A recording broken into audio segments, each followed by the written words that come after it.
Akkam jirtu kabajamtoota daawwattootaa fi hordoftoota gammadaa shoo torban kanaa nageenyi keessan badhaadhaa jajjaboo isiniin jecha gammadaa shoo kan torban kanaa eegalee jira. Egaan hedduun keessan gammadaa shoo jaallattanii nu daawwachaa waan jirtaniif akkasumas ergaalee keessan karaalee adda addaa nuun gahaa waan jirtaniif ulfaadhaa galatoomaa isiniin jenna. Gammadaa shoo torban kana ammoo keessummoota addaa qabatee isiniif dhiyaatee jira. Torban darbe kana keessa akkuma hedduun keessan yaadattan guyyaa eebba barattoota yuunivarsiitiilee garaagaraarraa eebbifamaniiti. Eebbifamtoonni bara kanaa hundumti keessan baga gammaddan baga guyyaa kabajamaa kana geessan isiniin jenna. Gammadaa shoo maarree eebbifamtoota kana keessa eebbifamtuu bara kana baay'ee ijoo dubbii miidiyaa hawaasaa ta'uudhaan suuraa ishee miidiyaa hawaasaa kanarratti deddeebi'aa ture tokko qabadhee isiniif dhiyaadheen jira. Hanga xumura qophii keenyatti waliin tura.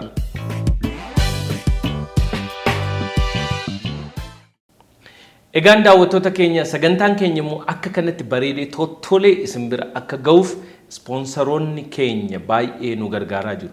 Sponsaroota keenya keessaa immoo Itiyoo Telekoom hedduu galateeffachaa sponsora yeroo dheeraadhaaf nu wajjin turaa jiranii maarree dhaabbileen akkasumas oomishaa fi tajaajila keessan beeksifachuudhaaf yaada qabdan hundumtuu carraa guddaa kanatti fayyadamuudhaan gama gammadaa shoon yoo dhuftan oomishaaf tajaajila keessan namoota hedduu bira ga'uu waan danda'uuf gama gammadaa shoon dhuftanii nu waliin hojjechuu dandeessu. Nu waliin hojjechuu kan barbaadan immoo karaa toora bilbila as jala isinii keenyuun haloo nuun jechuudhaan nu quunnamuudhaan dhaabbata oomishaa fi akkasumas tajaajila keessan beeksifachuu dandeessu isiniin jenna. Gammadaa shooliin hojjedhaa.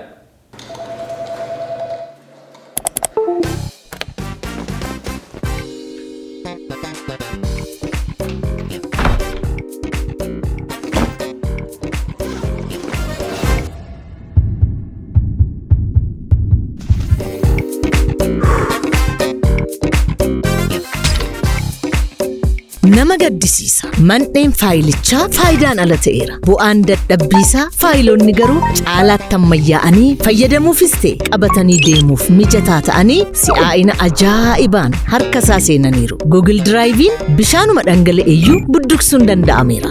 Maal kana qofaa bilbilawwan appilikeeshinoonni Google itti fe'aman yoo fayyadamtan RCS meeseejingiin viidiyoo suuraa fi faayiliiwwan waliif erguu dandeessu. Chaatii gareen yaada waloo keessanii ni mari'attu.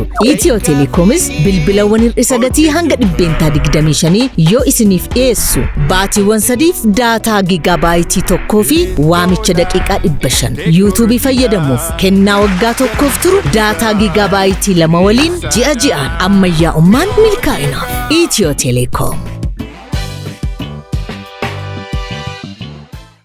Saamri baga nagaan dhufte. Ayya baga nagaan. Akkas kunoo. Baga nagaan dhuftee qofa miti akka gammadaa shootti immoo baga gammaddee congratulations. Baay'ee fayyaa baga eebbifamtee. Abaaboo bareeda. Egaa dubartoonni immoo abaaboo jaallattu waan ta'eef. Baay'ee bareeda galatoomii guddaa gamme. Guyyaa eebba keessa immoo dhiyoodhuma waan darbeef torban hin guunne. Eeyyee.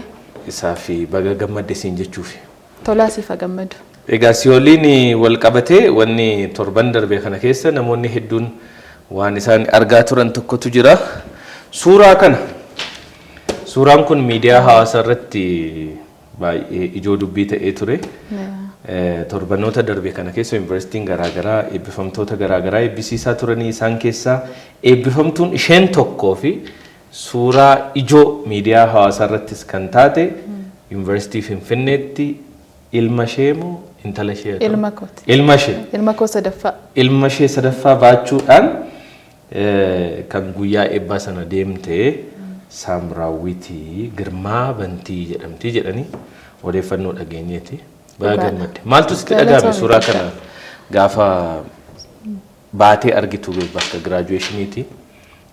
Miira akkamii sitti dhagahame? Suuraa kana teelegiraamii irratti tu hiriyoonni koo baay'inaan naa erganii jalqaba namuma tokkotu namachi jirutu kaaseense gaafa kan jalqaba argu irra deddeebi'ee gaafa ka'ee jedhu garuu suuraa wal fakkaataa namni akkamittiin naa ergasa jedhu isaa booddeetanii peejii eessaa dhufee suuraan kun jettee ilaaluu yuunivarsiitii Finfinnee fooloo waan godhuu fi feesbuukii irratti naa dhufee naafis jechuudha achirraa akka fudhatan baree baay'ee gammade dhugaa dubbachuuf suura bareedaas ture anumtiyyuu gaafa argu baay'ee proud kan itti godhee guyyaa eebbichaa caalaa suura kana ture. Suuraa kanatu baay'ee gammachiisaa ture. Yuunivarsiitii Finfinnee jalqabarra suurota hedduu wajjin hin maxxanse.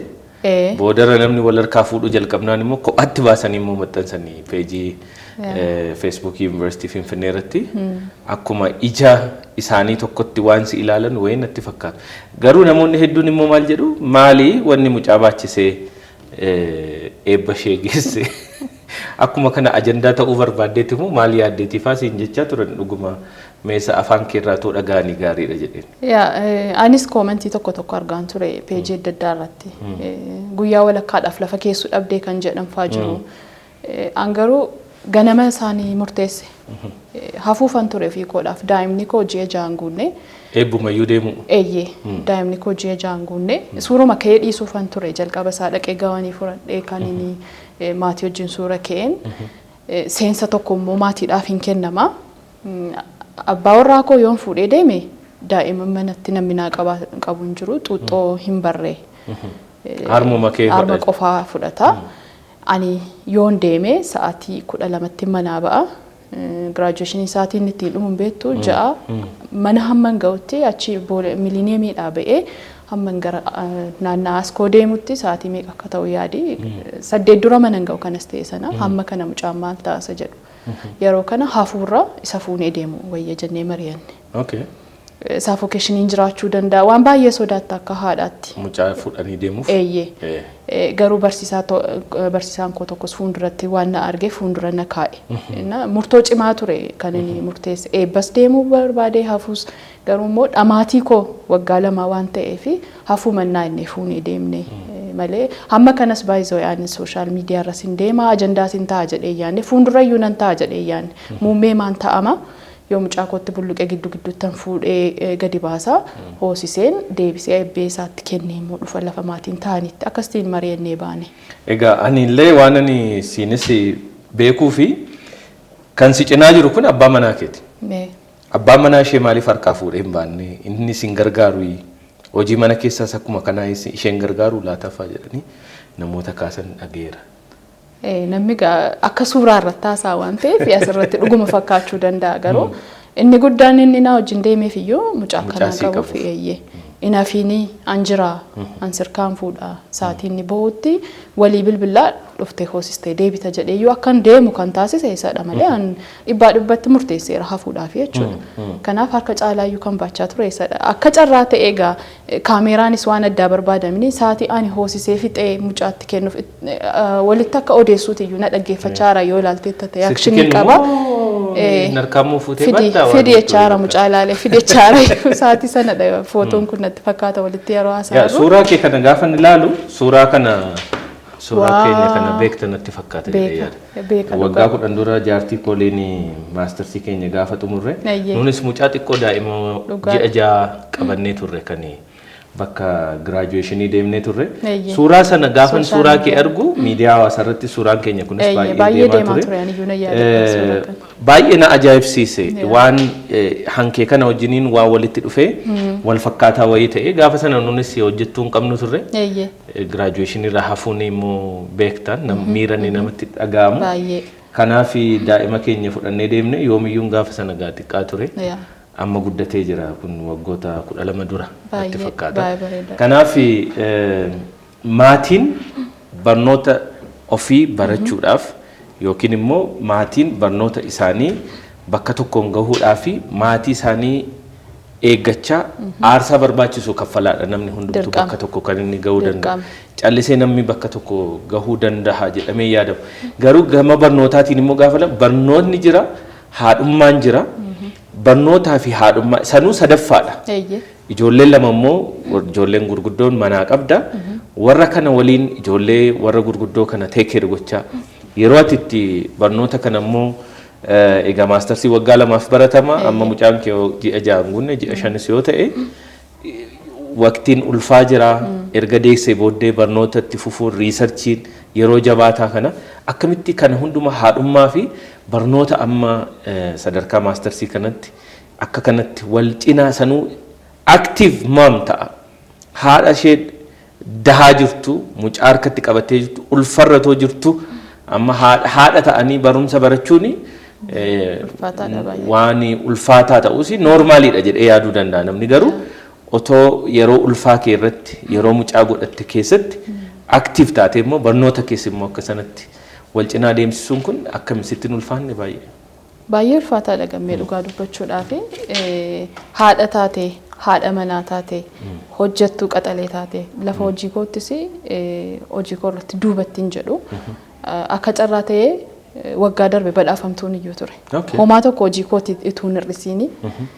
Akka jettee ijoolleen kee yeroo kee barbaadu ijoollee koodhaaf yeroo isaanii irraa tuun hin hir'isiini. Abbaan warraa koodhaaf yeroo isaa irraa tuun hin hir'isiini. Akka haadhaattis akka haadha manaattis akka hojjettuu cimtuuttisidha. Waggaan lama guyyoota 700 ol qaba. Rakkina isaa yoo ta'e lakkooftee rakkinni isaas 700 ol ta'uu danda'a. Garuu sana miti. Iddoo wayii ga'uun qaba jettee kaatee jennaan homti tokkoyyuu si daangeessu akka hin dandeenye dhalootuma kootti xiiqii nan jaalladha. Wanta jalqabe tokkoon harka kennatanii duubatti deebi'uun hin jaalladhu. Kennaa makoo ta'e akkaataa guddina koos ta'uu danda'a sanarratti. Gaafan jalqabe akkanatti ulfaachuu ta'ee ture. Waggaa jalqabaa wayya waggaa kilaasii deemtu sana mijeeffattaa. Hojiin keenya gaarummaansaa barreeffama waan ta'eef piriintii irraan hojjedha waan ta'eef manatti fudhattee galtee hirriba kee aarsaa goota. Halkan amma sa'aatii 8tti amma 9tti taa'ee ganama 11tti kee faadha kaniin hojii deemu. Achi ganama waan barreeffame yookiin waan ediit ta'uu fuudhee galataa hojjedhee fixee hojii koo kenneen immoo gara kilaasii deema ture. Akkasitiin waggaa tokko fixe. Waggaan lammaffaa inni baay'ee ulfaataa yeroo ani ulfa turedha. Takka takka gaafati lafa jette sana ga'uuf hedduu danqaan hin baay'ata. Ulfi koo inni sadaffaa tokkoffaaf lammaffaa irra cimaa ture. Baay'ee na dhukkuba ture. Baay'ee na dhukkuba ture. Taa'ee nyaadhee dafee ciisuu faan qaba. Yeroo itti garmalee na dhukkubaa turedha. Yeroon riisarchiitti hojjettu immoo beektaa baay'ee ulfaataadha. Dubbisuu qabda. Waraqaalee qorannoo gaggalagashuu qabda. Onlaayinii mana kitaabaa seenteetu yeroo itti hojjechuu qabdudha. Inni baay'ee yeroo ulfaataa ture.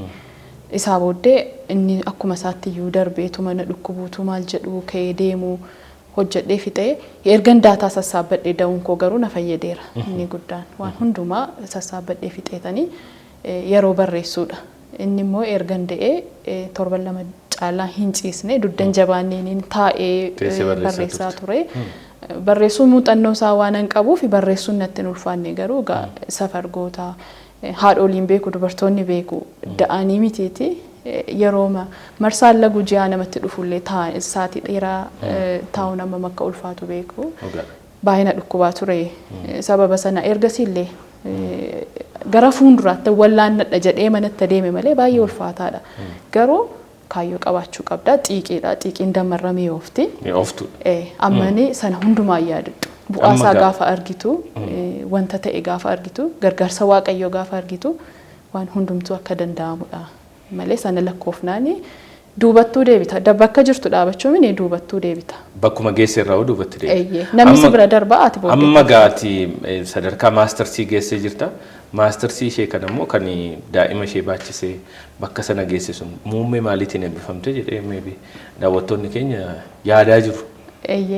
Ani journalism and communication kan inni eebbifame BA'n koosisuma hojiin koos gaazexeessummaa keessa waan hin jiruuf sanu malee maaster. Waan barnootaa immoo gaafa dhageenyu Saamriin kutaa 10ffaatti barnoota addaan kuttee yookiin immoo kutaa 10ffaatti gara barnoota dippiloomaa ishee seentee barnoota achirraa eegalteeti. Kan isheen gara sadarkaa maastarsii kana geesse akka salphaatti hin dhufne yoom salphaatti as geenyeedha. Kanaafi akkamitti abdiin kutanne akkamitti kutaa 10tti erga hojii jalqabdee achumatti bakkuma barsiisaa taate sanatti akkamittiin hafne maaltu cichitee akkati bakka kana ga'uu dandeessu jabina kana hundaa sii ta'e isaaf. Ani barattuu giddu galeessaan ture maan jedhuun ture yeroo ni baradhu. Kutaa 10tti qabxiin piriipina seensisu naa dhufeera. Garuu gosa barnootaa ni jaalladhutu na jalaa hafe. Akka carraa ta'e fiiziksiin jaalladha. Fiiziksiin na jalaa hafe. Kanaaf yoo nuyi achi seene naachuraalii barachuu hin danda'u jechuudha. Kan hin taasise gara TTC beeksisi bahee ture dorgomeetanii tokkoffaa bahee darbee.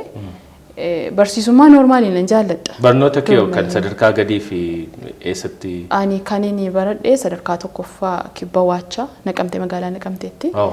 sadarkaa lammaffaa dargii. Kanatti dhalattis magaaluma naqamtee? Naqamtee matti dhaladhee guddadhee hamma kolleejjiitti achumatti ni fixee ba'e jechuudha. Ergan guddadhee sirriitti of bareenii naqamteedhaa ba'e. Sadarkaa lammaffaa dargeettan baradhe.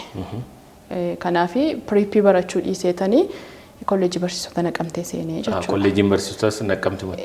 Eeyyee dorgomeen achi seene. Yeroon achi seenutti kan inni filadhee laangweejiidha. Yeroo man baradhu iyyuu barsiisummaas gaazexeessummaas nan jaalladhan ture. Kanaaf kaalkuleeshiniidhaan achi seene. Takka xiqqoo barsiisee yoo ta'u baate gara gaazexeessummaatti deemuu. Akkasiin yaade erga eebbifamee booddee garuu abbeen koo asirratti murtoo guddaadha kan inni murteesse. Carraa kanaan galateeffachuun nan barbaada. Obbo Girmaa Bantii galatooma. Barumsa isheetti fufuu qabdi. Akkam poteenshaalii qabu waan beekuuf barachuu qabdi jedheetu hojii silaa daayireekt hojiittan seenan ture gara Finfinneetti ni erge. Akkati barnoota waan fedha kooti akkam baradhuu fi gara Finfinneetti ni erge jechuudha. Kanaaf guyyaa barsiisummaadhaan mana barumsaa dhuunfaa tokkotti mindeeffameen galgalammoo joornaalizimii barachuu jalqabee jechuudha. Kanaaf waggaa 2 barsiiseen gara gaazexeessummaatti dhufe. Kaalkuleeshiniin koo sirrii ture jechuudha. Akka haala kanaaniin baradhee xumuree achirra qaqqabe. Egaa ati yeroo ammaa kana gaazexeessituu baay'ee cimtuudha. Carraa kanaan sila maaluma immoo hojjetti jedhee daawwataan keenyas waan yaadaa jiru natti fakkaata. Ati gaazexeessituu baay'ee cimtuudha. Keessumaa miidiyaalee maxxansaa Oromoon qabu keessatti gaazexaa bariisaa keessatti waggootan 15 darban kana keessa hojii gaazexeessummaa kana keessattan si beekan iyyuu sadarkaa gajjallaatii kaastee amma sadarkaa guddaatti jedhamu irratti hojjechaa jirta. Gaazexaa bariisaa keessatti editara amma yeroo ammaa kana. Akkuma sila jette barsiisummaa fi gaazexeessummaa wal cina deemsisuu yaadaa turte. Gaazexeessummaan baay'eetti caalaan gara gaazexeessummaa dhattee akkamittiin immoo bariisaatti qacaramtee hojii kee jalqabaa gaazexeessummaa jalqabdee sammee nu yaadachiisi. Egaa barsiisummaa kanan jaallachaa turee fi barsiisotuma jaallattu irraa kaateetu yeroo baay'ee nama jaallattu gaafa argitudha. Gaazexeessummaa immoo akka carraa ta'e ijoolleen ani maqaadhaan beeku ijoollee abaluu jedhama guddanne waan ta'eef Zinnaash Olaanii Faasimeen Teessoo faana qabteedha.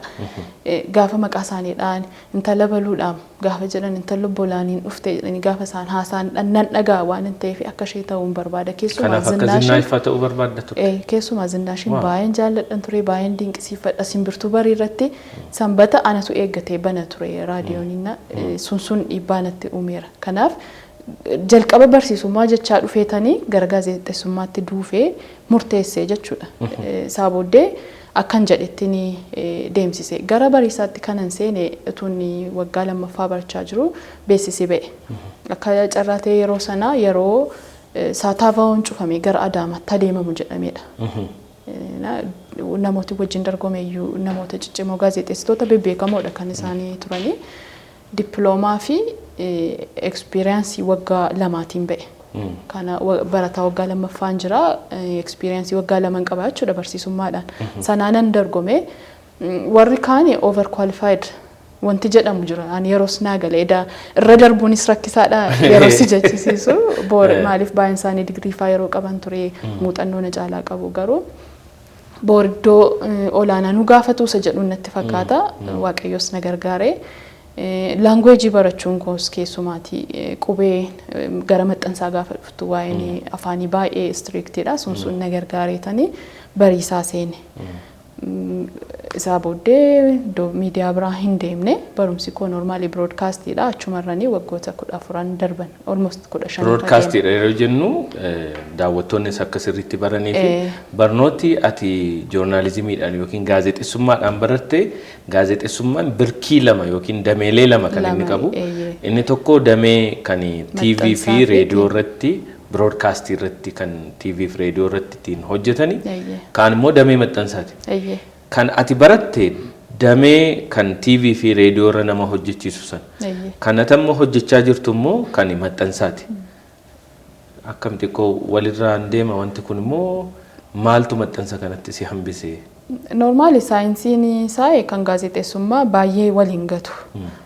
Garuu kan broadcast akkuma jette TVdhaaf raadiyoon wantoota barbaadan qabu kan gaazexaa wantoota barbaadan TV fi raadiyootti TVdhaan fakkii agarsiisaa dubbattaa raadiyootti sagalee dhageessisaa wayi barreeffamatti garuu wanta hin jirre suurris sagaleen isin jiru sana agarsiisuu danda'u qabu. Miira sana namootatti agarsiisuu danda'u. Fakkii kaasuu wajjiniin kaastee sagalee uumtee sammuu namaa keessatti agarsiisuu danda'u qabda. Gaafa dubbisu dubbisaan kee miira sanaan akka hubatuuf cimaadha normaali hojiinsa. Maaltu achitti si hambisee dhuguma gaafa broadcastii baradheeyyuu gara televezyiinii fi raadiyootti dhufuuf yaadeetan baradhe. Jira piriintiin ture yeroo sana garuu namni fakkeenya si ta'es immoo Zinnaash Olaaniiti isheen nama TV fi raadiyooti. Garuu bariisaan immoo seentee kan dhiistee baatu ta'uu dide. Maal kana gaafa siin jedhu dhiibbaa adda addaa jala jira ture yeroo sanas. Wantooti fooyya'an ammallee jiraatanillee jechuudha. Isa kanan sirreessa. Kana gaazexaa seena qabeettiidha. Gaazexaa Jaalleen Coonfaa abbaan bariisaaf agatiitti kaffalanidha. Mee waan bariisaa waan xiqqoo daawwattoonni keenyas namni bariisaadhuma gaazexaadhuma afaan Oromoo tokko jedheetu beeka. Mee waan bariisaa waan xinnoo akkamitti hundeeffame maaltu jaalala akkati bariisaatti si hambisu si godhe yeroo baay'ee kanatti dubbattus bariisaa jaallachuu keetu gaazexeessituu barreeffamaa yookiin maxxansaa godhee si hambisaa jira. Malee sila ammatu waan raadiyoo TV faatti oduu dubbistifaa waan akkasii natti fakkaata. Sila akkas ta'a ture. Bariisaan bara 1967 kan mootummaan Dargii hundeesse namoota quuqama qabaniin siyaasattiin hojjechuudhaaf namoota kan akka Jaalleen Coolataa Abbaa Bariisaa Maaddii Profeesar Maaddii isaan fa'aadha. Jaalleen Coon gaafa siyaasatti hojjechiisuuf barbaadanitu Profeesar Maaddiin immoo barreeffamaan akkamittiin Oromoo barsiisa jedhanii isaan lamantu wal argeetudha kan jalqabame 69 garuu mootummaan Dargii harkaa fuudhe jechuudha. Kanaaf kan ammas gaazexaa irratti maxxanfamu barri maxxansaa ishee 1969dha. Achii kaasee mootummaa jala seeneetu hanga yoonaatti jira. 85dha kan inni qubeetti barreeffamutti jalqabe isa dura qubee saabaadhaanidha kan uummata bira gahaa ture. Gaafa isaanii Jaalleen Coonfaa kitaaba isaanii keessatti kaasanii akkaataan isaanitti raabsaa turanii akkaataa isaanitti hojjechaa turan gaafa dhageessu ani immoo maaliin hojjedhee darba. Maal dhufee manitti qaxaramee muuxannootti argamee deeme jettaa yerootti cufamuu barbaadamu jira. Cufuuf siyaasa sodaatu guddisuuf immoo kan afaan Oromoo kun rakkisaadha. Miidiyaa humti federaalirra jiranii dhiibbaa jala turan waan ta'eedhaaf. Kanaaf ani achi seenee qacaramee muuxannoo fudhadhee duwwaa ba'uun qabu. Gaafa dubbisaa deemtu gaafa seenaa isaanii dhageessu aarsaa isaaniitiin kaffalanii ani immoo maaliin achi buteen jedha. Bariisaa irratti maaliin hojjedhe amma wantin har'a proud ta'ee dubbadhu bariisaan hamma ta'e fooyyeera wantoota hin jedhu sana hin dubbadhu jechuudha. Waggaa dhufu ishee kana sirreessina. Waggaa ittaanu kana gaafa hin jedhu qofaa koo miti waa illan koo jiru. Wallaansoo cimaa keessadha. Waggaa dhufu kana sirratu kuna sirratu. Bariisaan gaafate hojiidhaaf deemtu maalidha bariisaan kan siin jedhu baay'eedha. Gaaffii sanallee hambisuu dandeenyeerra amma irratti. Itu sana jedhamu yeroon hin fiiddi umrii dargaggeessa tokko jedhe. Waggaa 15. Waggaa 15. Waggaa lamman darban egaa barumsarra waanan turee fi dirqama achuman turuu qaba jedheetanii. Hojiirras waanuma jirtu. Yaa kanatti murteessee akkasitti yeroon sokkee achitti ofirraan fadheesiin jedha. Oduu yoo dubbiste Saamriin akkamitti dubbisuu dandeessi? Daawwattoonni si ilaalanii yoo murteessanii oduu nuuf dubbistu jedhanii. Kanaaf appilikeeshinii gashadhu. Achumaanis immoo akkamitti akka mee oduu wayii tokko sammuu kee keessatti kan jiru dubbisiitii agarsiisi namni si halaalu qaba. Sirbitoota sirbisiisaa waan ooluuf. Hayyee akkam jirtu daawwattoota keenya kun Gammadaa Shoodha oduu isaa kanaas hin dhageessisa oduu wajjin Saamraawit Girmaati. Yuunivarsiitiin Finfinnee yeroo 74ffaaf barattoota 5,000 ol dheengadda eebbisiisee jira. Gabaasa qindaa'eef jetteetti fufta. Yuunivarsiitii suma dheengaddaa wayya jedhee. Amma suma dheengaddaa kanaan argite baay'ee yooma akkanattuu si ilaalanii gaazexeessituu miidiyaa broadcastii irra yookiin TV faarra jirtu wayii fakkaata. Egaa maaliif yeroo baay'ee amma yeroo karaa deemanii wanti baay'ee nama mudachuu danda'a manaa baanii deemanii turuun mataan isaa chaalenjii guddaa qaba. isa biraan immoo kunoo barnootatti immoo cichitee barnootaan asiin geessee jirta. Amma haadholii akka kee jireenya barnootaa fi daa'imman isaanii hojii isaanii baalaansii gochuu dadhabanii wal cinaa deemsisuu wal cinaa oofuu dadhabanii al tokko yoo beektate haadholiin tokko cimoodha ijoollee isaanii kunuunsuu irratti baay'ee cimoodha. Gama barnootaatiin laafanii jiru barnootaan dhaqanii hojii irratti dadhaboodha yookiin bakka hojii dhufanii kompleenii dhiyeessu mucaatu akkana jala rakkubee mucaa kun akkas godhee jedhu hojii isaanii irratti laafoodha. Haadholiin tokko immoo hojii isaanii irratti barnoota isaanii irratti jaboodha mana isaanii irratti immoo dadhaboodha ijoollee kunuunsuu irratti waan biraa abbaa manaa kunuunsuus ta'uu danda'a. Baalaansii godhanii sadarkaa kana gahuun akka haadhaatti immoo yeroo tokko immoo akka ati beektu haadholiin tokko gaafa ijoollee godhatan achumatti waan barnootaa waan dhaabbate wayiitti fakkaata. Ani barnoonni koo ijoolleen koo sabaratanii ijoollee koo keessattan of ilaala. Ani haati koo akkas naan jetteera. Digriin koo isadha jettu. Kanaaf digrii isaan ofiillee qabachuun otorra jiraate gaariidha. Haadholii taa'anii si daawwachaa jiran kanaaf ergaa akkamii dabarsitan jireenya isaanii baalaansii godhanii fuulduratti deemuu akka isaan qabaniif. Sababa lakkoofna ta'ennaan akkan sii kaasee duubatti deebi'uudha. Namni hundumtu si bira darba. Jijjiiramuu qabna. Yeroon isaa yeroo jijjiiramaati. Ijoollee keenya har'arra yaadiin. Amma intalli koo keejinaa wajjiniin eebbifamte eeggadde. Carraa kanaan baga gammadde. Weedduu koo baga gammadde baga eebbifamte. Haadha koo wajjiniin eebbifame jetti. Boorummaa itti haadha koo kan ittiin boonu ijoolleen kee waa'ee kee haasa'uudhaaf haadha akkasii kan abbaa beekamaadha. Aadaan ittiin dhufneyyuu akka jette gaafa dubartiin heerumtuu ijoollee godhattu gara sanatti fookas gootee ofirraanfattee waan ta'eedhaaf kun ta'uu hin qabu. Anama sii kaase hojii kootti hojjettuu cimtuudha badhaafamtuudha. Barumsa kootti yooni gulantaadhaan badhaafamuu baadheeyyuu 3.67 kan inni fide. Gulantaa very great distinction. Baay'ee qabxii bareedaadha. Qabxii bareedaadhaan inni barumsa koo fixe. Waa'ee maatii koos mooritu ana isaaniin gaafattee gaariidha garuu yeroo kennuufii qabu kenneefi eeyyee tarii hin argita ta'a yeroo tokko ijoollee koo eenyummaa isaanii akka isaan baranii yerootti wangeela barsiisuu qabdutti wangeela barsiista yeroo barumsa barate maaliif Finfinnee keessa jirra ijoollee guddisuun keessumaati ijoollee Oromoo taate guddisuun rakkisaa waan ta'eef afaan baruu qabu afaan gaafa barsiistu teessee yeroo laattee fiituudha. Keessumaa viidiyoo mucaa kee kan isheen afaan baruudhaaf wanna jettu miidiyaa hawaasaa irratti baay'ee waan nama gammachiisu. Sheekkoowwan adda addaa teessee barsiistee shaakalsiistee akkasittiinidha. Isaaniif yeroo kenne yeroon koo yoomii irriba koo ofirraan hir'isee jechuudha. Ofirraa hir'istee jennaan booriisaa bareeda waan ta'eef inuma bira geessa. Anis galgala sa'aatii 3tti gaafa isaan gara ciisichaatti darbanii laaptooppii koo banadhee taa'a. Hojii keetti immoo. Eeyyee yoon dubbisuu qabaadhee nan dubbisaa hojiin fuudhee galeen qaba taanaan hojii fuudhee kanaaf dubartoonni kamiyyuu sababa lakkoofna ta'ennaan caalamne. Ammayyuu addunyaan baay'ee nu gataa jirti.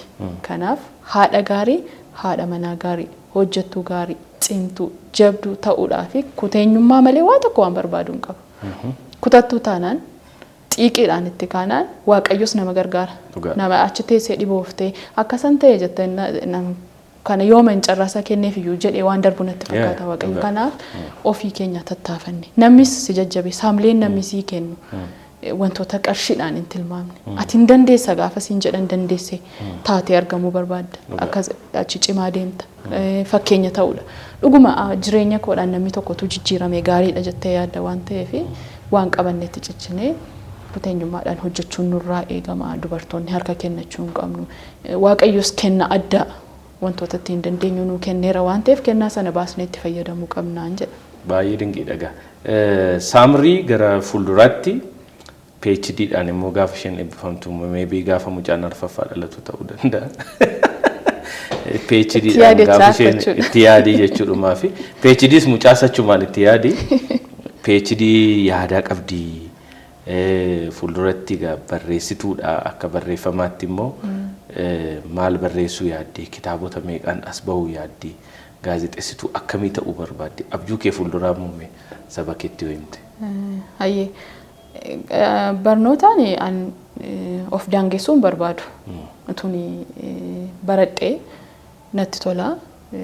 Egaa waaqayyoos na gargaara. Waan ta'uute waaqayyoo galmaan siigaa waan ta'eef nan baradhas jedheeni yaada. Egaa mucaa arfaffaa wajjin wal faana haa dhufu, mucaana dursu, barumsaa dursu waaqayyoo beeka. Hojiin mana attaanusa ta'a gammee. Gama kitaabaatiin akkan siin jedhee kan hin yaadaa qabu keessumaanii aadaa irratti wantoota jiran baay'een jaalladha. Aadaan keenya immoo waraabamee hin dhumu. Waraabamuu mitiitti fal'aanaan ittiin bu'amne sana keessaati wanti irratti xiyyeeffadhee hojjechuu barbaadu. Hojiin koottaanu tarii barumsa dura taa'ee kan inni yaadugaa kitaaba jedhee tayyaada. Wantoota walitti kukkuufadhee nan qaba. Gaafuma sana gaafa nachi as ba'uuni ifoomsa asuma irratti dhufee yookiin shoo mataa koon banadhata yookiin asumatti dhufee ni Saamrii shoo beekuu dandeenya. Saamrii shoon illee hin cimu. Maqaa ijoollee kootti illee achi keessa weedduu shoo yookiin oolmaa shoo yookiin ogummaa shoo ta'uu danda'a jedhee fi sadan keessa sarfaffamuu kan beeku. Kan sarfaffamootti yaadne maqaa shoos maqaa mucaas akka ta'uu danda'utti yaaduu danda'a. Akkas jedhee tan yaada waaqayyoos na gargaara jedhee mana abdadha. Waaqni gaasii haa gargaaru waan nati yaaddee fi qalbiidhaa qabdu kana hundumaa immoo galmaansiif haa ga'u siin jenna nunis akka gammadaa shootti guyyaa irraa immoo keessummaa gammadaa shoo taateen waliin yeroo kee qaalii sanarra daa'ima kee baattee dhuftan ta'e abbaan manaa baachaa waan jiruuf daftee gara daa'ima keetti galuu qabda. Egaa ulfaadhu galatoomi yeroo kee kana hundumaa waan nu kenniteef galatoomi siin jenna Saamree. Ayyee gammeessanis fayyaa ta'a. Waa gumaachiteetti jettanii asitti naaf feerru keessanii fi baay'ee fayyaa ta'a ulfaadha. Cheers. Cheers. Akkas.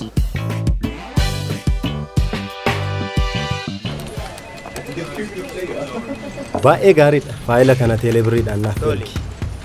Teelebirrii tapha kana teelebirrii irratti itti fufna. Isinitti yaa tolu. Baay'ee bareeda. Mee teelebirrii irratti naaf ergi. Teelebirrii galgala teelebirriidhaan si'a sobseessa. Nan gammada. Teelebirriidhaan jedhee Suuraa teelebirriidhaan siif ergeera.